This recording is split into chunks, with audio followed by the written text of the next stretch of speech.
Nah, tadi sudah gambar ini sangat simpatis ya. Ini ada.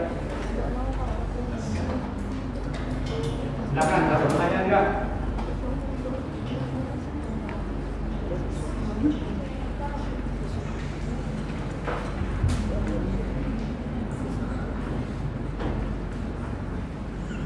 Tidak ada. Oke, sekarang lanjutkan dengan bagian dari saraf pusat yang kedua yang terletak di dalam kanal vertebralis, yaitu medulla spinalis. Medulla spinalis bahasa awamnya apa, Pak?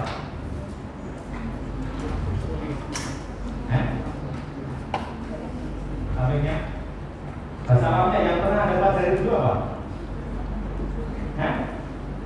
Bahasa sampingnya apa? Mas pojok belakang. Apa yang Anda kenal apa bahasa sehari-harinya? Sumsum tulang belakang. Itu bahasa sehari-hari.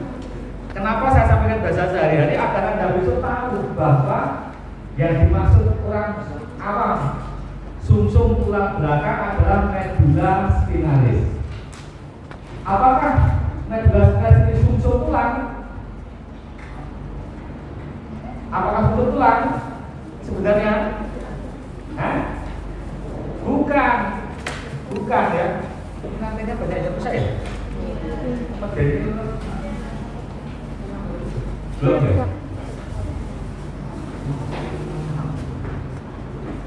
Ya ini ada gangguan juga sebenarnya.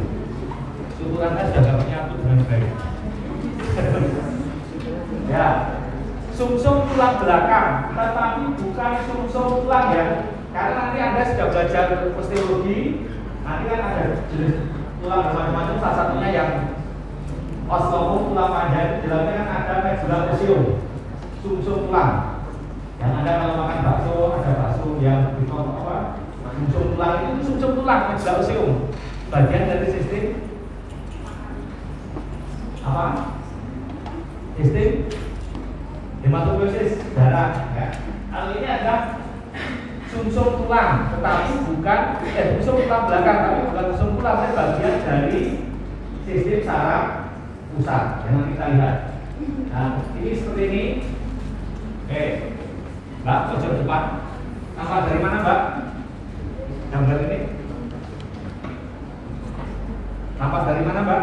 Sampingnya. Dari posterior atau dorsal. Kemarin kan masih ingat posisi penampakan dari mana, kemudian potongan apa, Anda mulai harus paham. Karena nanti itu penting dalam pembacaan kardiologi, dalam diagnosis dan sebagainya.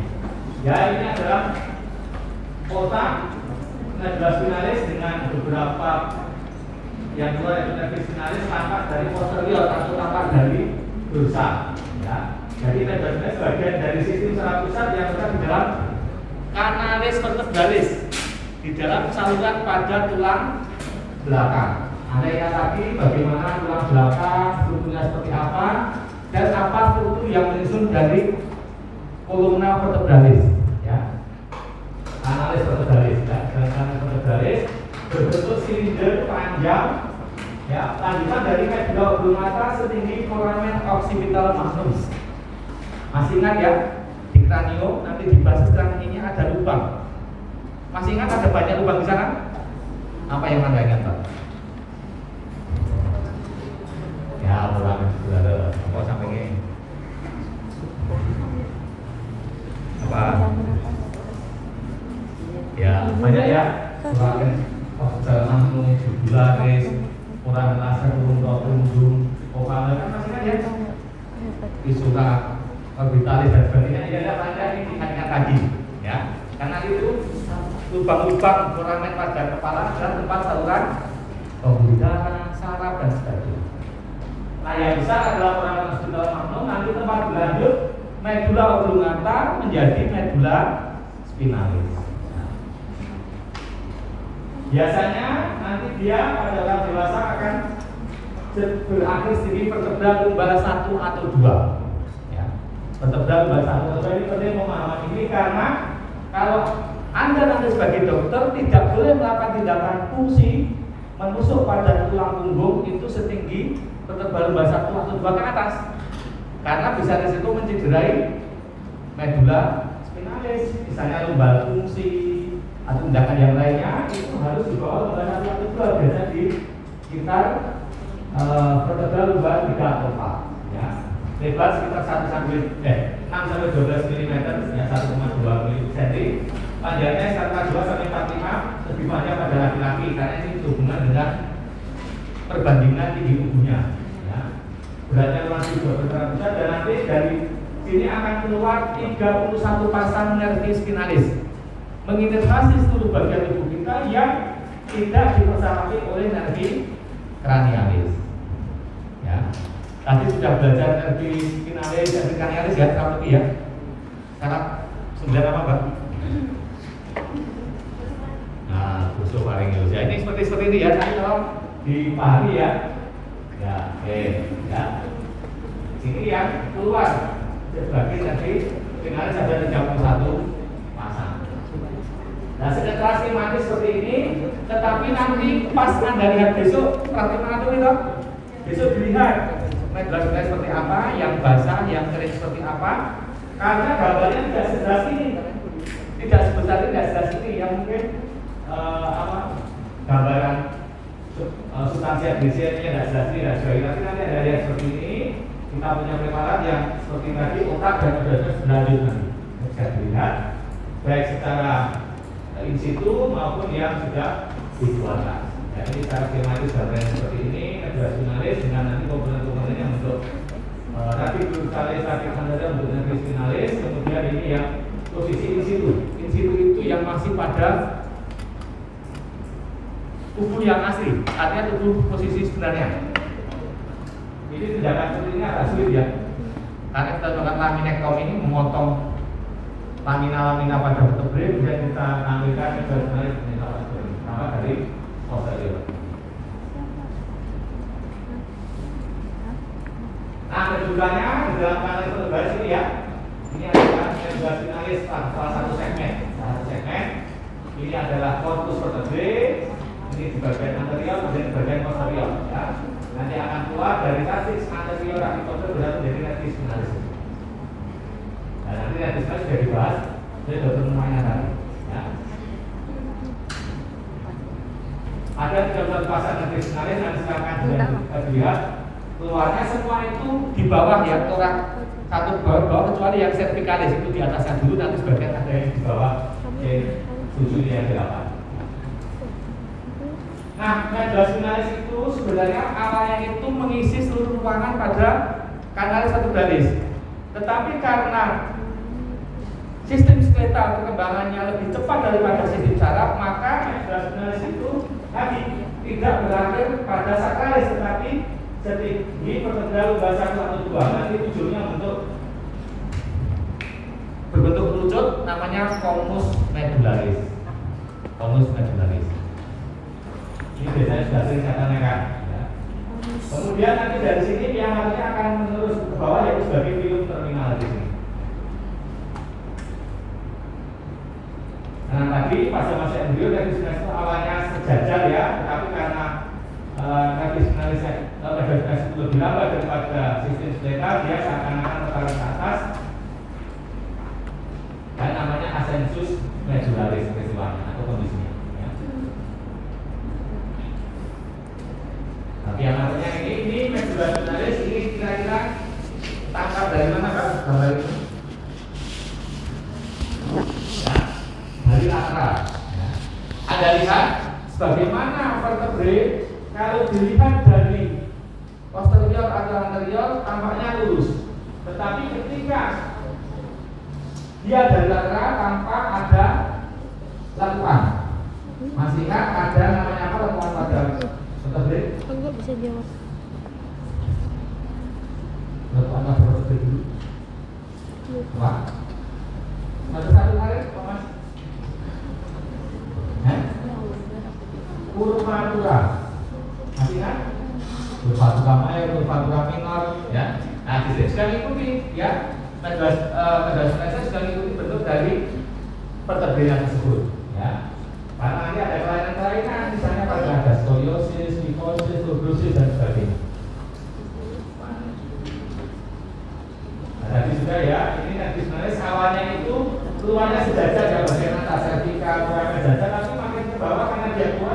ini turun dulu baru keluar sesuai dengan segmen proteinnya.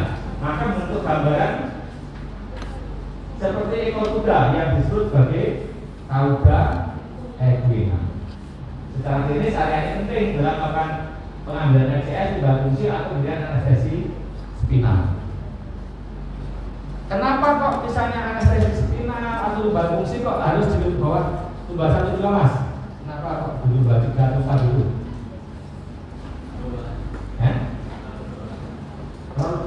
Bawah, ya sampingnya. Kenapa kok tidak di atas? Ada nggak resiko kalau kita menusuk di lubang 3 4 melukai saraf di situ?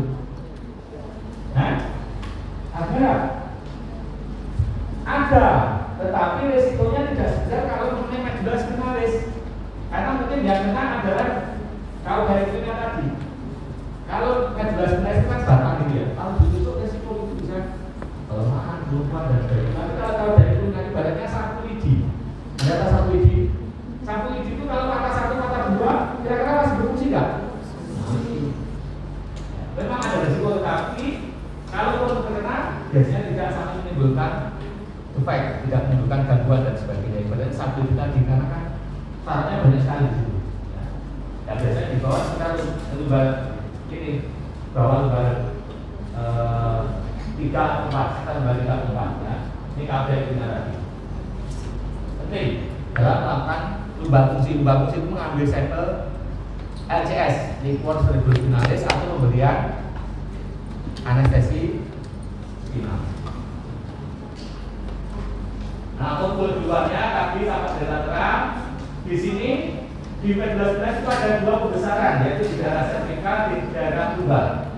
Namanya intumescentia yang leher cervicalis, dan yang di bawah namanya intumescentia lumbalis. Kenapa ada pembesaran di sini, Mas?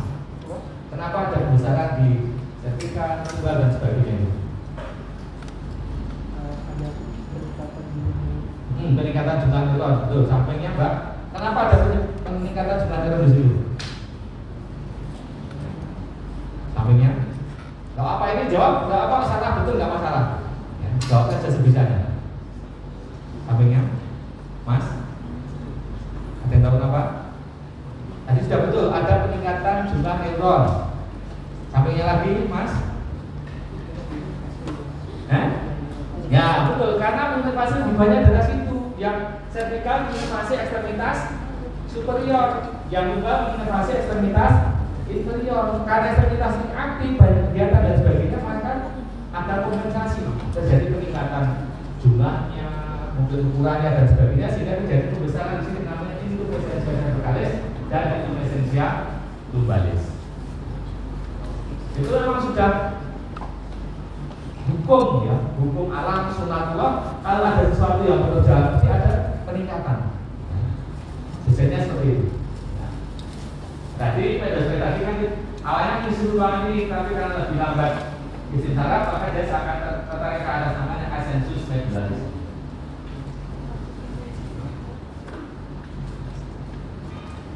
Nah, medulla spinalis ini adalah suatu ya. Ayo besok kalau Anda lihat di makrosnya itu tidak kelihatan.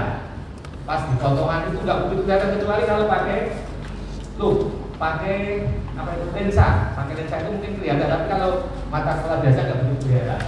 Di sini seperti yang di otak kemarin ada lekuan, ada tonjolan dan sebagainya, tapi tidak sekompleks yang ada di otak.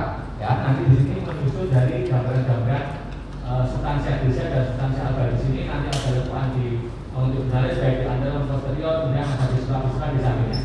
Dan nanti silakan dibaca detailnya ya, sesuai dengan ini lekuan-lekuan ini sesuai dengan posisinya di sini. Ya, dengan posisinya di sini.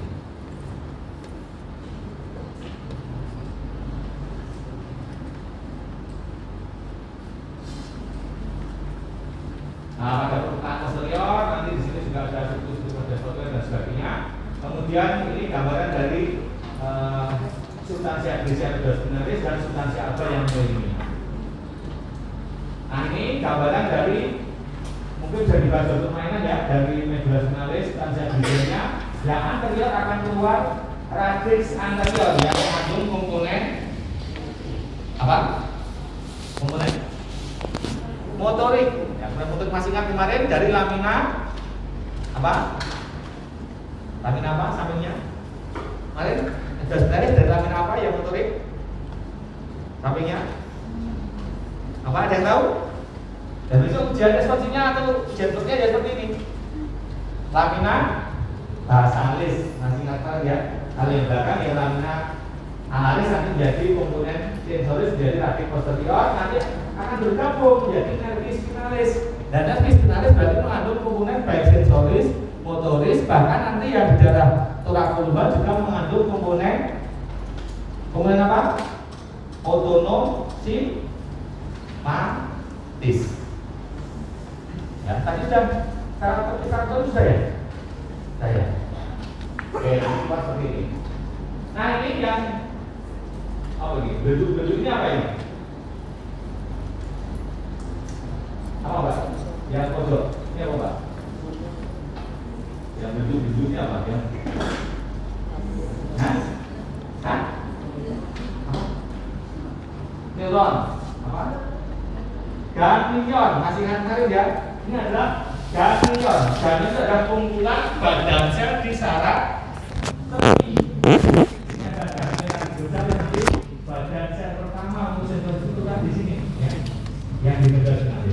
Ya betul ya, kumpulan neuron terus ada di badan sel. Nah ini dua nanti baru untuk nanti spinalis. Kemudian pada potongan ini potongan apa? Masih ingat? Mas?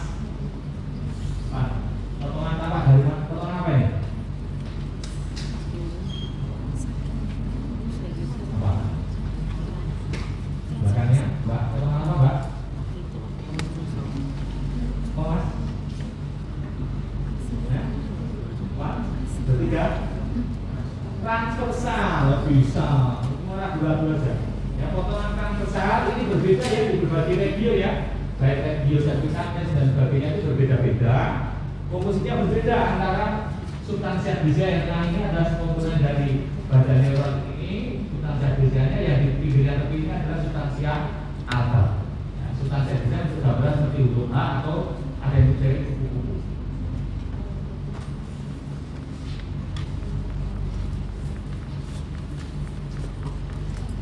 Nah ini substansia bisanya dan ini adalah kumpulan dari badan sel ya. Kemudian nanti akan karena di sini seakan-akan bentuk tonjolan. Tonjolan kalau satu itu namanya adalah kornu. Kornu itu tanduk. Ya, depan kornu anterior, kanan kiri, kornu posterior kanan kiri. Kemudian kalau kornu ini kan nanti kan terus ke atas ya. Kan pada spesial membentuk tabung gitu. Nah, tabung kornu itu nanti kalau membentuk ke atas ke bawah itu namanya kulungan. Ya, kulungan anterior, kulungan posterior dan sebagainya. Yang ini adalah komponen motoris dan ini komponen sensoris. Nah, di beberapa tempat yaitu di daerah thoracolumbar nanti terdapat kornu lateral.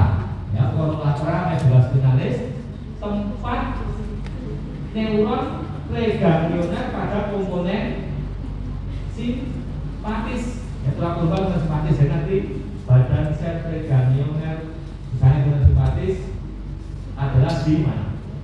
Terus medullospinalis kornu lateral medullospinalis. Nah ini kemudian yang kornu posterior tadi mengandung ini tempat masuk komponen sensoris, kemudian kornu anterior komponen motoris, yang kornu lateral beberapa tempat adalah komponen otonom. Ya kalau thoracolumbar adalah komponen simpatis. Jadi nanti ini syaratnya syarat terpilih seperti ini. Ya seperti nanti jadi nervis spinalis dengan percabangannya radialis dan sebagainya mengandung motoris, sensoris maupun otonom.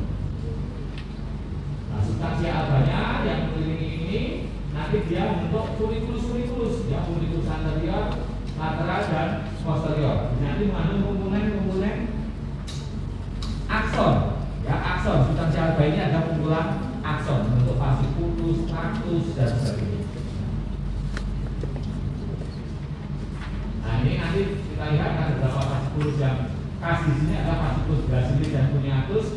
Yang kemarin ada penonjolan yaitu yang bagian posterior, nanti untuk sensasi propriosepsi di sini. Oke, ini beberapa perbandingan medula spinalis di berbagai medula spinalis di cervical, thorax dan sebagainya. Nah, modelnya seperti ini. Fungsinya apa? Medula spinalis itu menerima informasi dari tubuh dan mengkondisikan otak, memberikan persarapan motorik, struktur somatik maupun visceral dan pusat refleks, ya, pusat refleks. Jadi seperti kemarin saya sampaikan, misalnya kita tiba-tiba bersudut rokok, kena duri, itu kan kita langsung menarik tangan kita, kan nggak mungkin. Oh, kena rokokan, sesuai ngonyong nanti ya. Kita langsung tarik itu, nanti baru sampai kota, baru kita menyadari apa yang terjadi. Termasuk juga refleks yang di kelas hari ini. Termasuk juga refleks fisiologis, Anda sudah belajar refleks patella dan sebagainya ya. Oke, sekarang ada istilah UMN LMN, pojok belakang kanan. Apa Mbak UMN itu? Namanya? Mas? Ada yang tahu? Bisa?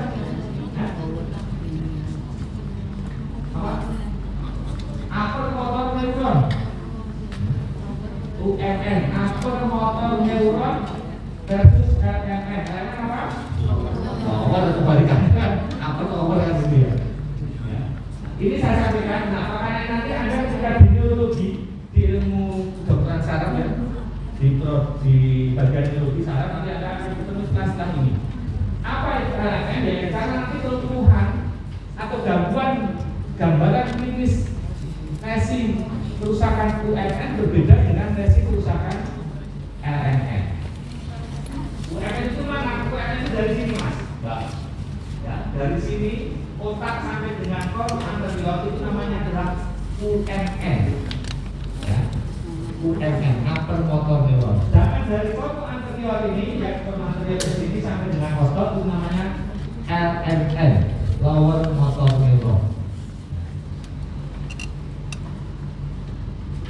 Kerusakan saraf nanti berbeda kalau misalnya rusak ada di otak atau di traktus corticospinalis misalnya gitu, kelumpuhannya atau gangguannya berbeda dengan kerusakan kalau saraf tepi, ya, LMN dari kolom anterior sarafnya sampai otot itu berbeda. Kelumpuhan UMN biasanya apa? Spastik kaku, LMN laksif. Refleksnya apa? Yang mengikat itu lupa apa kalau nanti lihat ya. Beda LMN dan UMN ya. Kemudian refleks fisiologisnya patologisnya muncul kalau UMN itu. Refleks Babinski dan sebagainya muncul misalnya. Sedangkan yang tidak muncul refleks fisiologis misalnya yang LMN. Nanti silakan Anda baca. Nanti kalau ada di blog semester 6 atau yang di sering belajar tentang UMN dan LMN. Oke, ini mungkin beberapa misalnya kelainan-kelainan medula spinalis sesuai dengan syarat yang terkena, ya, mengenai syarat yang terkena. Saya dulu tahun 2016 waktu 2016 sudah lulus semua ya? Anda tahun berapa? 5. Oh ya baik, benar berarti. 2006 ya? Gempa Jogja itu 2006 ya? Nggak tahu ya? Nggak tahu ya? Ya, gempa Jogja itu saya ingat 2006. Saya itu waktu itu jaga di rumah sakit RSI Klaten, waktu jaga di Bangsal, pas subuh dibentuk yang gitu. Saya kira waktu itu dikiranya melalui meletus. Dikiranya melalui meletus karena waktu itu kan memang beritanya juga melalui dan meningkat aktivitasnya. Lari ke ICU ternyata banyak yang rusak. Begitu keluar ternyata di GD sudah banyak ambulan, banyak peringatan, ternyata gempa. Gempanya pas subuh itu. Saya pastikan harus subuh berjaga malam ngantuk ya itu. Nah, pada waktu itu banyak korban yang sudah di rumah sakit itu cedera tulang belakang. Kenapa?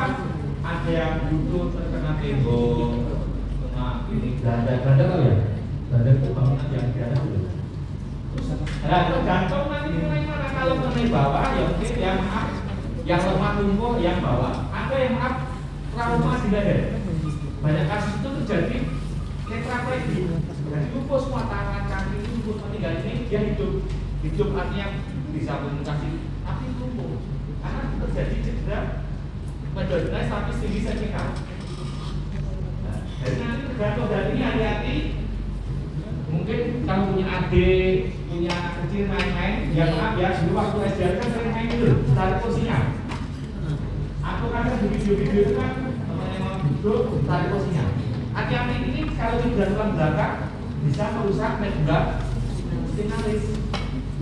Atau hati-hati sekarang anak-anak kecil yang laki-laki atau perempuan itu masih suka manjat pohon kan?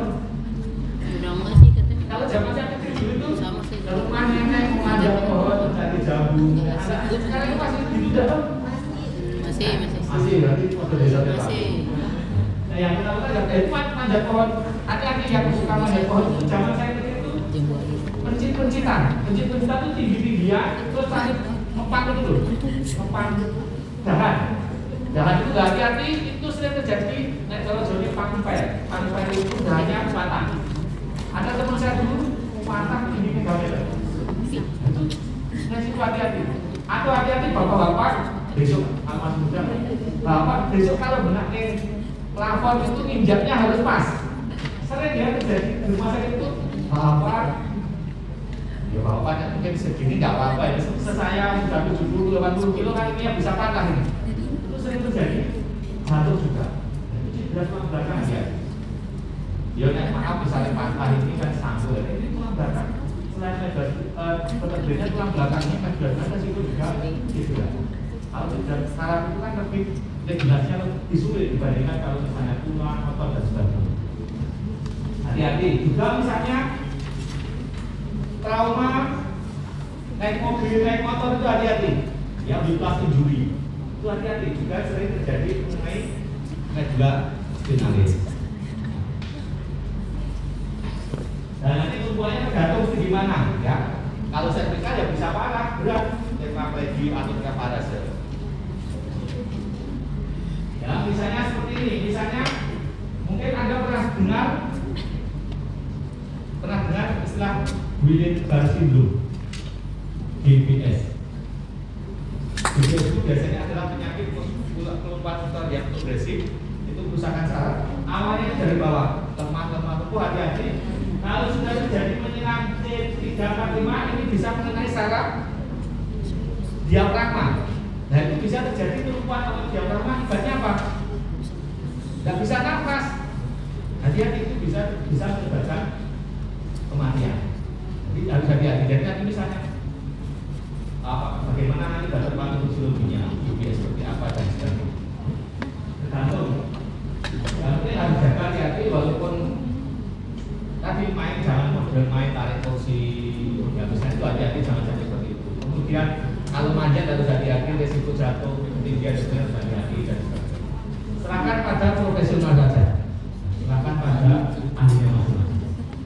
Cuma di Indonesia itu RPKB kan dewe ya. Dandani lampu. Orang saya itu dandani lampu esok, dandani TV esok. Nah orang di luar negeri itu serahkan ahlinya masing-masing. Mereka nggak mau kalau bukan bidangnya. Nah ini tadi bisa stroke, bisa jatuh, bisa. Jadi nanti semuanya sesuai dengan masing-masing ya. Ini kira-kira gambar apa ini? Berapa? HNP ya. Herniasi hiatus tumosus. Masih ingat? Bantalan antara vertebra itu kan ada namanya diskus intervertebralis. Ya, di dulu ini nanti ada tumosus. Kalau diskusnya ini rusak, terusnya bisa dicopot. Bahasa Jawa itu mencatat. Bahasa Indonesia apa? Contoh itu. Cuma keluar ya. Ya, keluar. Bahasa Jawa itu kan munduran mobil. Bahasa Indonesia apa? Kejelungkup. Bahasa Indonesia apa? Nah, kan sering sulit ya. Nah ini yang bukan dari Jawa, belajar dari Jawa ya dari Jawa. Nah kita harus belajar dari Jawa. Jawa Barat. Hah? Jawa Barat. Jawa Barat ini Kan Jawa dong. Ya nanti ada istilah-istilah kejumuk, kejungkel, misalnya itu ada istilah berbeda, kunjuran atau apa itu berbeda. Nah ini adalah contohnya ini keluar ya keluar ini karena pembungkusnya rusak ini bisa menekan. Nah kalau mengenai jurnalis ya bisa kelemahan, kelumpuhan dan sebagainya. Tapi kalau mengenai syaratnya bisa terjadi isialgia, nyeri biasanya nyeri. Makanya sering kemarin saya sampaikan salah satu tanda penuaan adalah apa? Yang ini bungkuk dan goyokan. Bungkuk itu membungkuk, goyokan sering nyeri pinggang, encok. Ya. Kalau secara medisnya adalah back pain, seringkali adalah low back pain, LBP. Jadi di masa itu banyak pasien LBP. Low back pain bukan lutut besar ya. Kalau digunakan ini adalah low back pain. Nah ini nanti kalau gambar tomografi gambarnya kan sangat seperti ini. Sekarang mungkin tidak seperti ini, mungkin dengan CT scan MRI sudah lebih jelas. Nah penanganannya tergantung nanti apakah harus operasi atau mungkin konservasi dan sebagainya. Jadi dermato nanti juga mungkin nggak usah diapakan semua, tapi cukup tahu daerah-daerah mana yang penting, misalnya daerah apa itu umbilical, udel ya, umbilical itu adalah seperti T10. Jadi misalnya nanti Anda merasa memberikan sensasi itu kira-kira ada kelemahannya dan boleh ini apa dan sebagainya. Ada pertanyaan sampai sini tentang jelas finalis? Silakan. Atau istri yang kemarin dari pertemuan 1, 2 dan ini yang sudah jelas ada pertanyaan, silakan.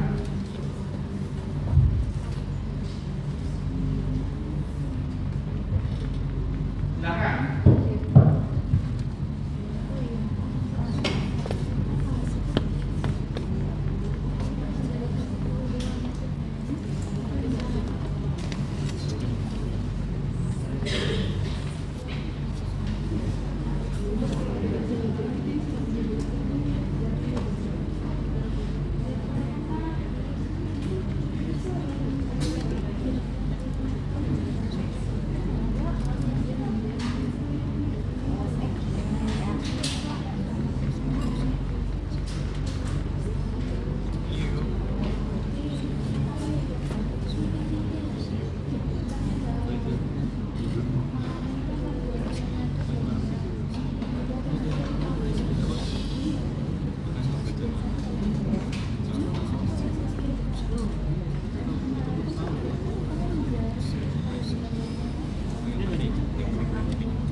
sistem saraf kita.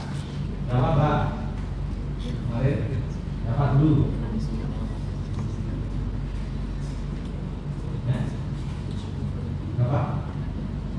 Ya? 2. Berapa Mbak? 7.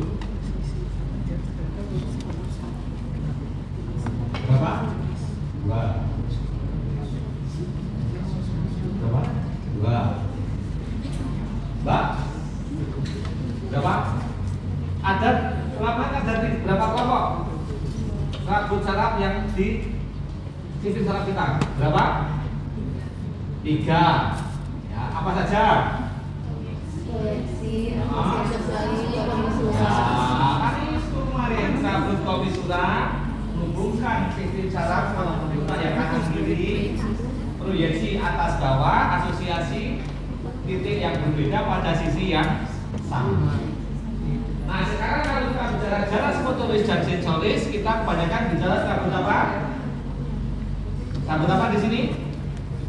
Rambut apa? Apa Mas? Rambut apa berarti? Proyeksi, betul. Kita bicara rambut proyeksi.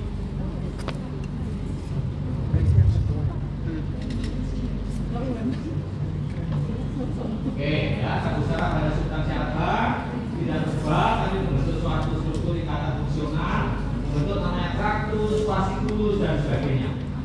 Secara fungsional pada membahas ada 2 jenis traktus, yaitu traktus ascendent naik, dan karena naik ke arah saraf pusat berarti kemungkinan rambut afferent menuju ke saraf pusat, karena afferent berarti kemungkinan adalah rambut sensoris. Kemudian yang ke bawah ada rambut descendant dari atas, jadi dari saraf pusat otak ke bawah ada rambut descendant efferent, komponennya adalah motorik. Oke. Nah, ini sudah ada gambarannya ya, ini adalah gambaran umum dari sistem jarak sensoris. Ini ada gambaran umum dari jarak motoris. Ya, jarak sensoris sudah naik ke atas, ya. Ini naik ke atas, dan ini yang motoris adalah turun ke bawah. Bedanya yang sensoris ini nanti ada reseptor di indera kita, namanya seperti itu. Ya, indera kita ada di kulit, ada di mata, ya, termasuk juga nanti reseptor, ya. Nah, di sini kita bisa yang misalnya gitu ya, yang atau di sendi, ini adalah untuk nyeri, suhu, kemudian sentuhan, propriosepsi. Kemudian nanti akan berakhir di bagian otak di lobus apa kemarin?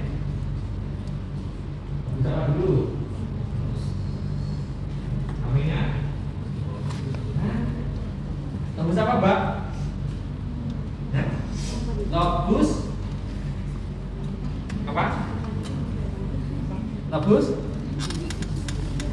Apa? Ada yang tahu? Lobus parietalis.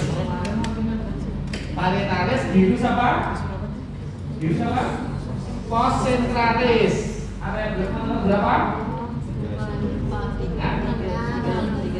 Area 312. Kemarin itu ya? Iya. Nah, ini dihubungkan dengan yang kemarin, ya.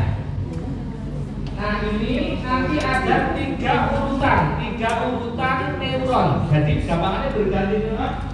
Di sini adalah neuron pertama, neuron tubuh 1. Berganti neuronnya ada di ganglion radiculosalis atau ganglion spinal. Ya. Radiculosalis atau ganglion dorsal ganglia, ya, atau posterior, ya, radi posterior di sini. Kemudian ada yang naik dulu, kemudian menyilang di sini berganti neuron, ya, kemudian di media spinalis neuron 2, kemudian berganti neuron di mana ini?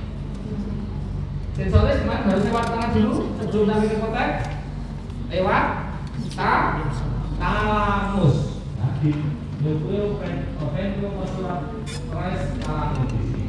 Kemudian berakhir di korteks sensoris, yaitu di gyrus postcentralis area 312 di lobus parietalis. Nah, secara umum seperti itu ya, secara umum. Ya. Kemudian yang motoris itu adalah semuanya berasal dari otak. Secara umum dari pusat motoris primer. Jadi di area berapa Mbak? Motoris? Area 4. Gilus apa? Presentralis. Corpus apa? Frontalis. Nah, seperti ini ya. Kemudian dari sini nanti akan berjalan. Kemudian akan ada sebagian yang dia bisa pada siap sama misalnya ada yang menyilang, ya menyilang kontralateral, terutama di daerah namanya decussatio pyramidum pada medula oblongata. Ya, oblongata. Kemudian nanti berganti neuron di sini, berganti neuron, kemudian di kornu anterior nanti sebagai komponen motoris di sini menuju ke efektor. Ya, kalau gerak ya berarti ke otot atau muskul. Nah, sekarang seperti ini ya perbedaannya ya. Sekarang kita bahas satu persatu traktus descendens. Traktus descendens medulla spinalis. Ingat, nama ini adalah asal dan akhirnya. Jadi gampang ya. Asal dan akhirnya. Traktus corticospinalis berarti dari mana? Cortex menuju medulla spinalis. Seperti itu ya. Ini bijinya yang paling banyak ya, paling banyak corticospinalis ada yang anterior dan lateral nanti untuk komponen gerak dari aktivitas kita. Reticulus spinalis, tectus spinalis dan sebagainya. Silakan nanti Anda baca apa fungsinya, dari mana asalnya, di mana menyerangnya, tujuannya dan pertahanannya.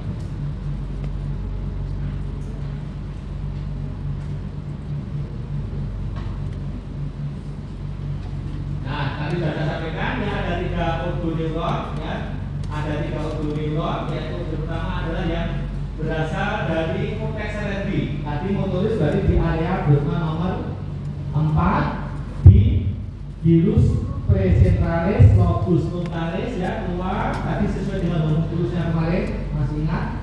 Kemudian ke bawah nanti dia menyilang di decussatio pyramidum yaitu pada daerah medulla oblongata ya, bagian bawah piramis, kemudian membentuk ini kontralateral turun ke bawah, kemudian berganti neuron di sini ada neuron kecil namanya interneuron atau neuron internusia di sini. Ini neuron 2, kemudian berganti neuron di kornu anterior. Nanti dari kornu anterior ini akan keluar saraf melalui radix anterior membentuk komponen motoris dari nervi spinalis menuju ke otot kita. Nah, otot-otot sesuai dengan persarapannya ya, di tangan, di kaki dan sebagainya. Nah, tadi yang ini dari otak sampai dengan di sini kornu anterior ini ada komponen UMN, upper motor neuron. Nah, ini gambarannya seperti ini, posisi-posisinya ya. Mungkin tidak usah jawabkan detail yang ini ya. Nah, ini sekarang contohnya adalah traktus corticospinalis. Ya, traktus corticospinalis. Ya, ini jalannya icilan dulu, nanti di decussatio pyramidum menyilang, baru menuju ke sisi kontralateral. Makanya 90% adalah menyilang. Ya, ini membentuk traktus corticospinalis lateralis. Ya, sedangkan yang 10% pada sisi yang sama atau ipsi lateral.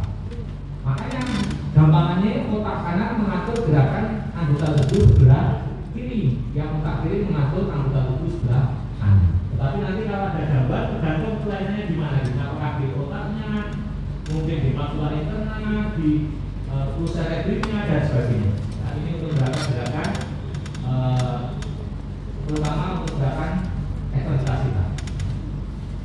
Traktus reticulospinalis ini untuk mengontrol fungsi dari talamus, gerakan sadar, juga untuk kontrol simpatis parasimpatis di sini ya. Reticulus mulai dari formasi reticularis menuju ke medulla spinalis. Tectus spinalis ini untuk refleks ya, postura dari tectus itu bagian posterior dari mesencephalon ya.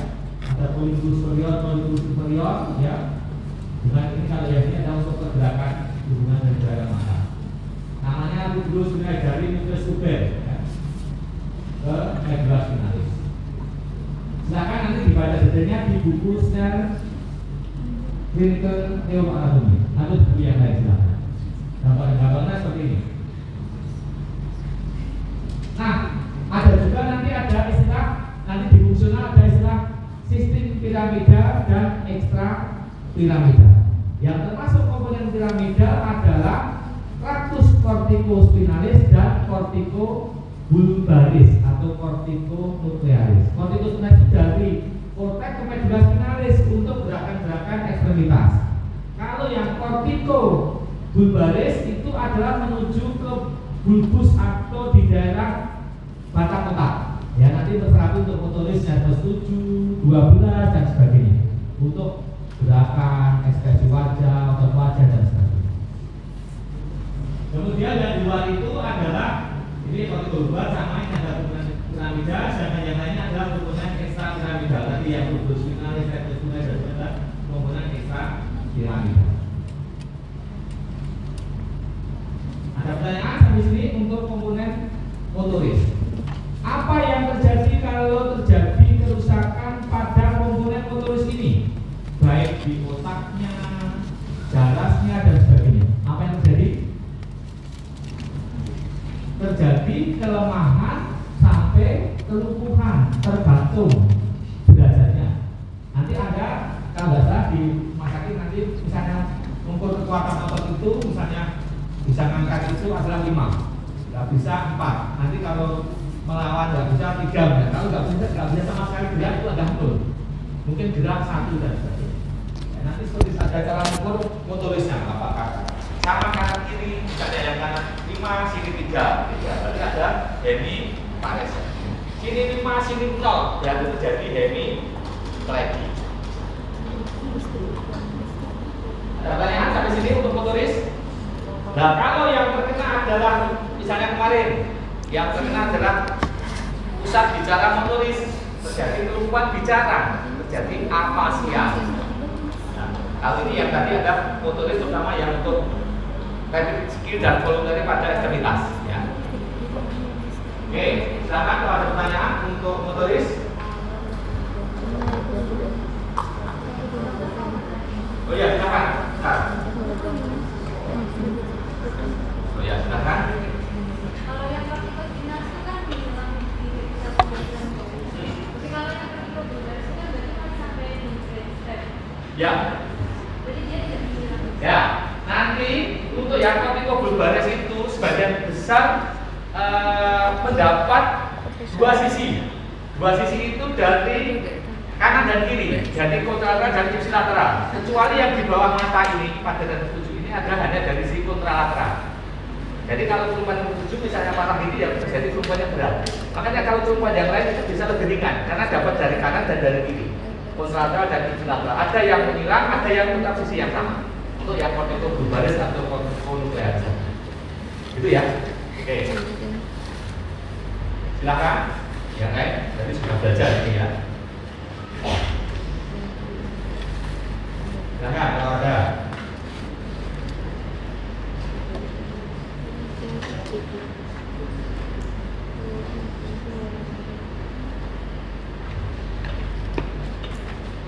Jadi nanti kalau terjadi kerusakan motoris itu tergantung tinggi.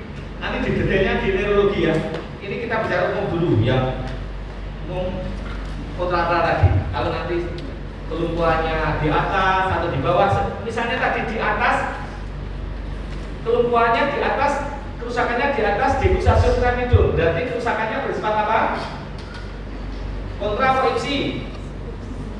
Ipsi. Karena belum menyilang. Tetapi kalau dia sudah menyilang, berarti kerusakan karena menyilang nanti di bawah pusat piramidum. Berarti kemungkinan kerusakannya apa? Kontra. Atau malah kalau kerusakannya di atas banget, berarti kemungkinan malah kontra karena sebagian besar kan menyilang. Ya. Dan nanti tergantung jenis kerusakannya ini.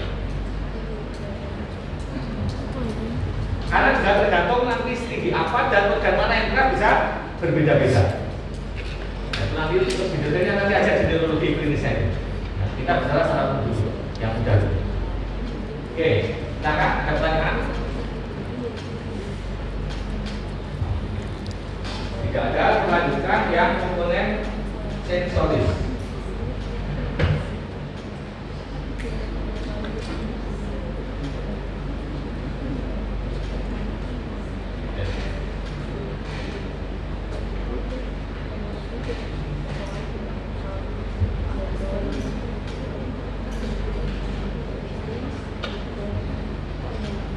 Nah, sebenarnya sensoris ini penting bagi kehidupan manusia. Apa yang terjadi kalau manusia itu tidak bisa merasakan sekitarnya?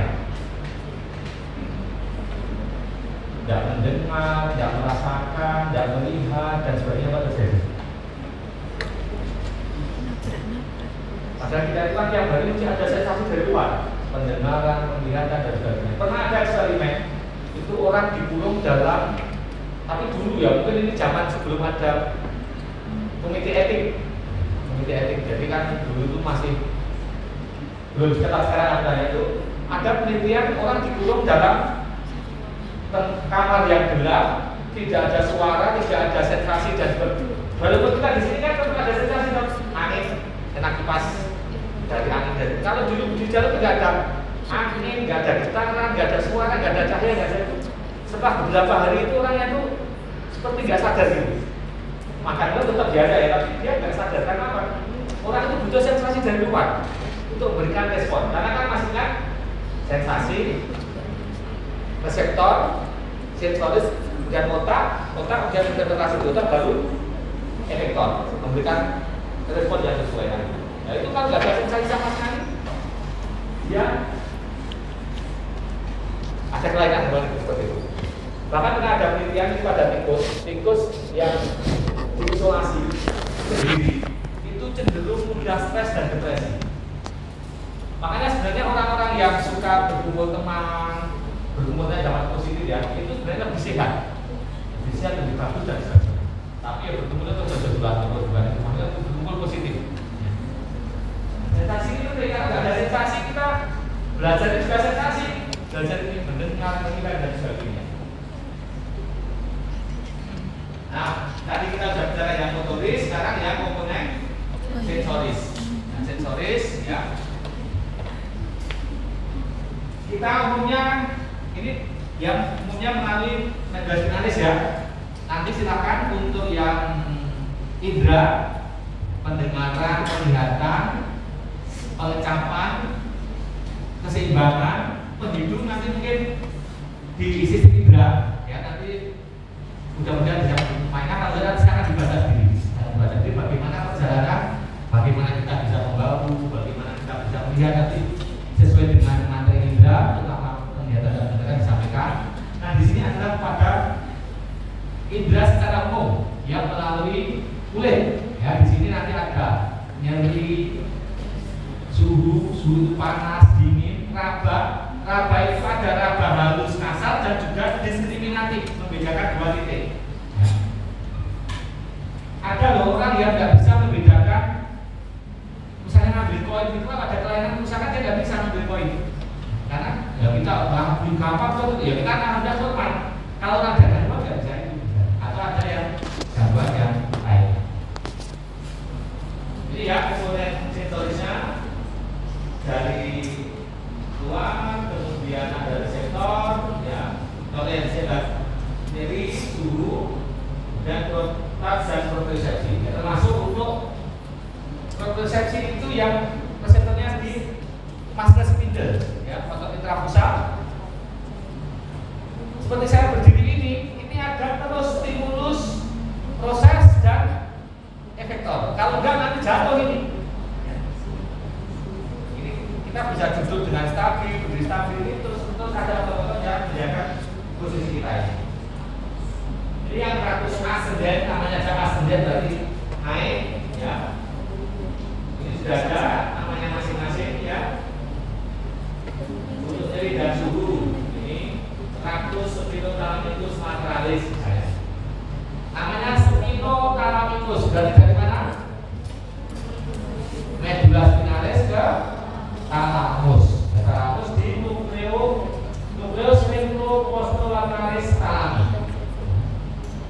DPL misalnya gitu. Dan nanti berakhir di virus postcentralis. Seperti itu misalnya. Nanti saya akan dibaca lagi ya sesuai dengan masing-masing ini.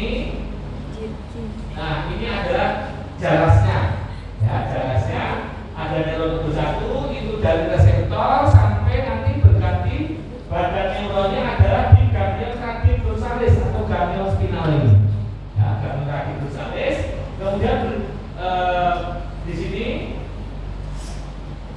ada yang yang naik turun dulu, dan ada yang menyilang, nanti berganti neuron. Di sini adalah neuron kedua, kemudian masuk talamus, neuron ketiga dari talamus ke korteks melalui traktus talamokortikalis.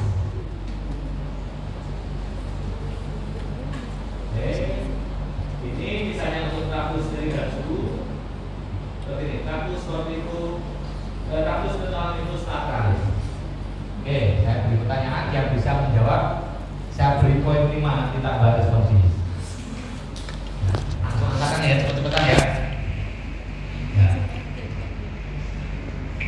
Oke, misalnya ditunjuk dengan sini, ya. Dengan sini. Pertanyaan saya 2, pertanyaannya 2. Nanti jawabnya 1 ya, yang 2,5.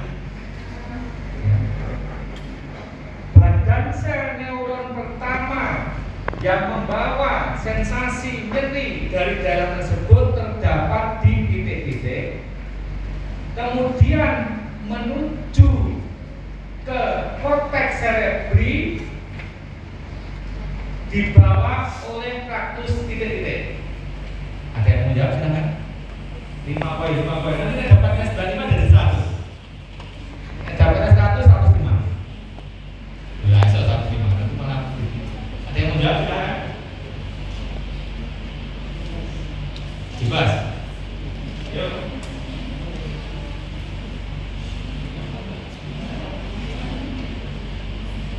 Salah nggak apa-apa, banyak pemotongan poin loh.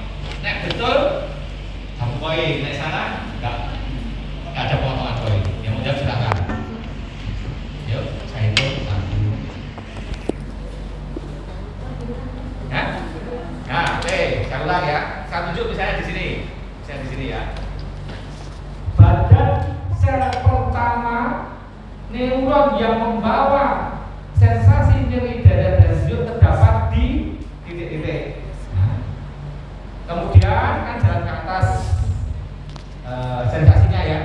Kemudian jaras apa yang membawa sensasi tersebut yang berakhir di korteks cerebri? Ya, siapa namanya? Natania L. Oke, silakan. Yang pertama.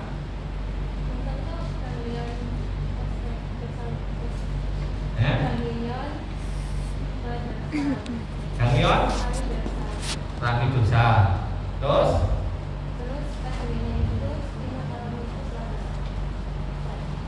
talamus lateral. Belum tepat. Ada yang mau coba? Ya. Siapa namanya? Siapa namanya? Belum tahu. Karina. Yo, silakan.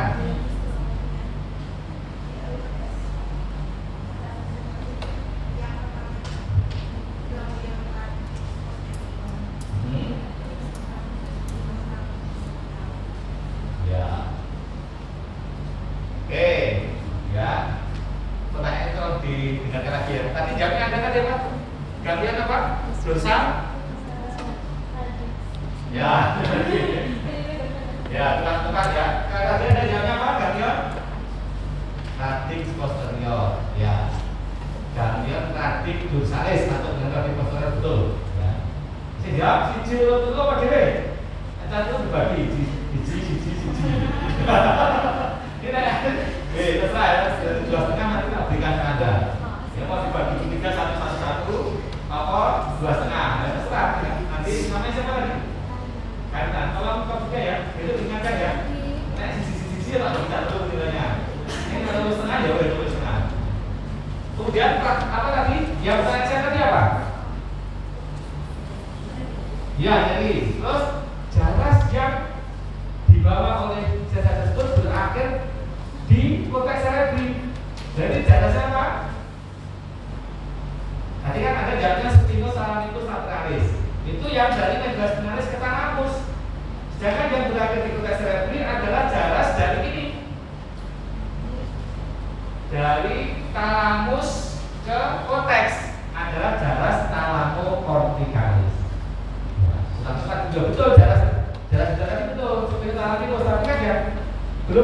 konteks Revit berangkat tadi di Talamus. Ya katanya tadi kan jarak ya berangkat di konteks Revit dari Talamus ke konteks. Gitu ya. Ada tadi jamnya sama ya. Jarak itu Talamikus jadi kurang tepat. Tapi sudah tahu gambaran tadi. Ya itu. Ini adalah Spinotalamicus itu berada di sini. Nucleus ventroposterolateris thalami. Dari Talamus kemudian menuju ke konteks Revit di Lus postentralis. Ya, berarti tadi jalas atau PB tractus thalamocorticalis dari Talamus ke konteks. Oke. Ya, ini untuk yang sentuhan ringan dan tekanan. Jadi untuk merasakan ini halus, kasar itu adalah tractus spinotalamicus yang anterior. Kemudian yang diskriminasi itu apa toh? Membedakan dua titik. Jadi tahu ini misalnya gambar atau apa itu bisa merasakan. Misalnya kan dimasukkan kotak ini kelereng ini apa bisa di sini. Ya diskriminasi. Ya ini tadi fasciculus gracilis dan fasciculus cuneatus.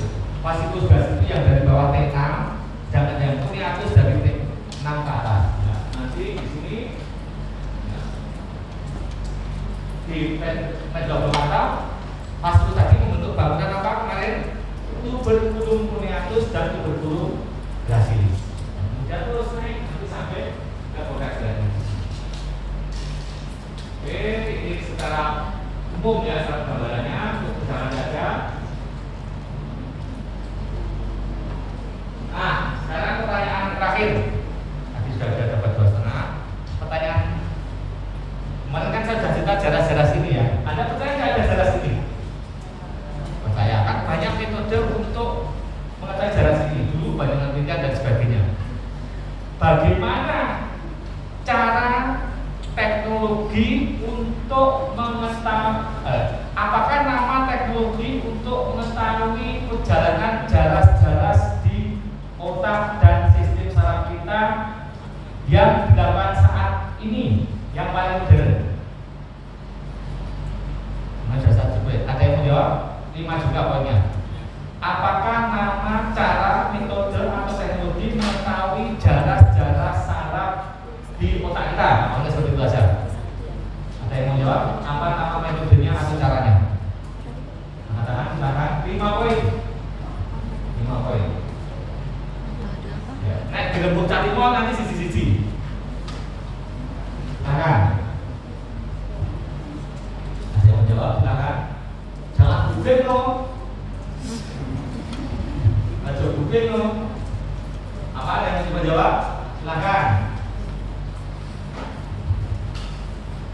Sambil pertanyaan ini silakan kalau ada pertanyaan dari yang saya sampaikan hari ini. Prinsip-prinsipnya ya tadi ya, kalau jaraknya silakan dibaca sendiri di buku-buku yang ada ya.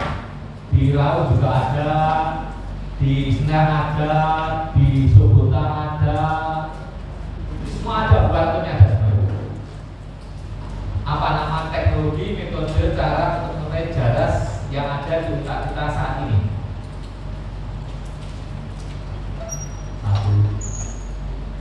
1,5, 2,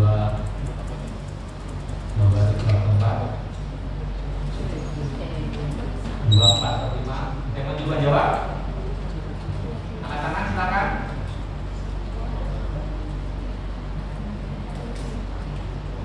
3.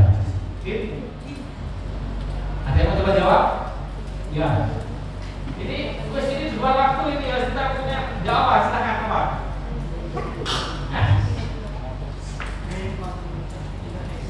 Brain computer interface. Ada yang lain? Ya, namanya adalah traktografi. Kemarin silakan di googling traktografi gitu coba. Nanti akan keluar jarak-jarak itu bahkan warnanya dengan itu biasanya menggunakan MRI 3 Tesla, kemudian dengan metode tertentu dan sebagainya. Dengan computerized nanti bisa mengetahui jarak-jarak itu.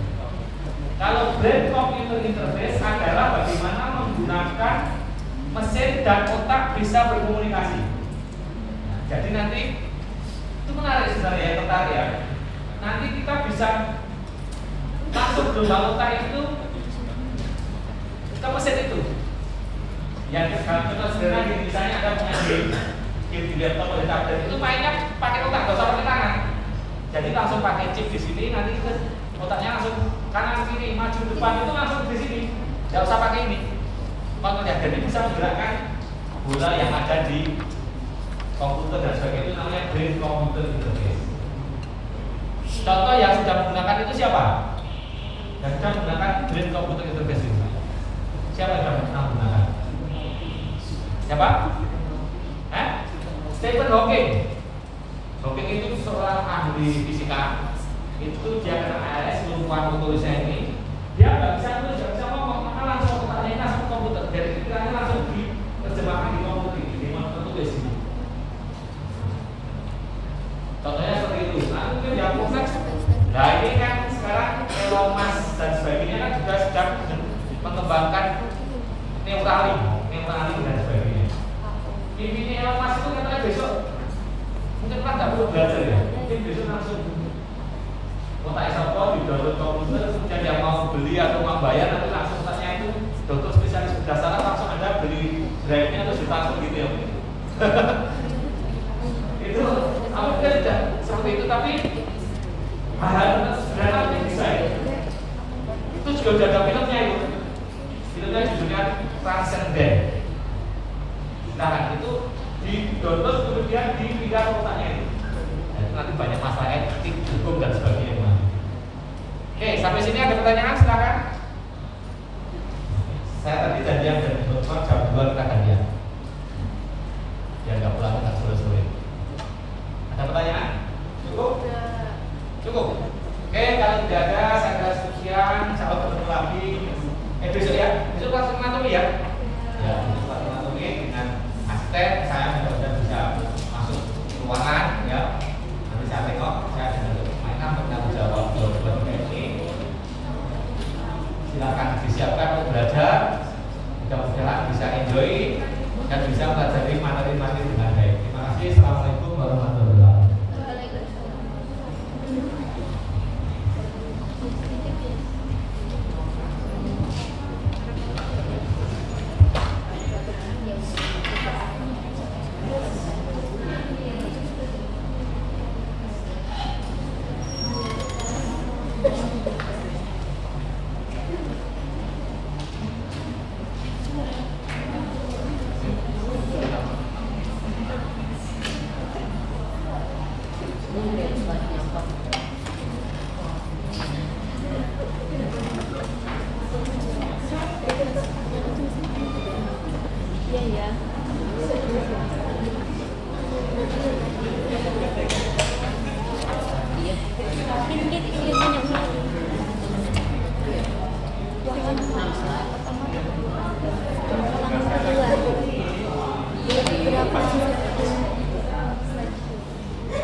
Terus mau ditemenin sama duit yang sana aja yuk.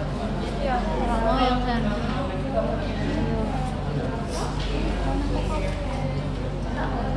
Bocil. Ya udah nggak mau. Bayar.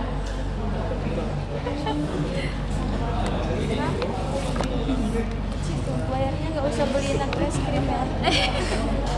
Sama aja ini pas. Udah kesana dulu ya. Itu nih. Iya ya.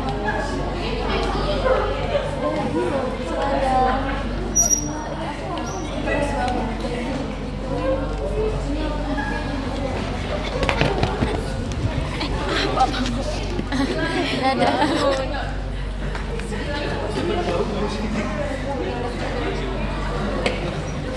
Antara kalian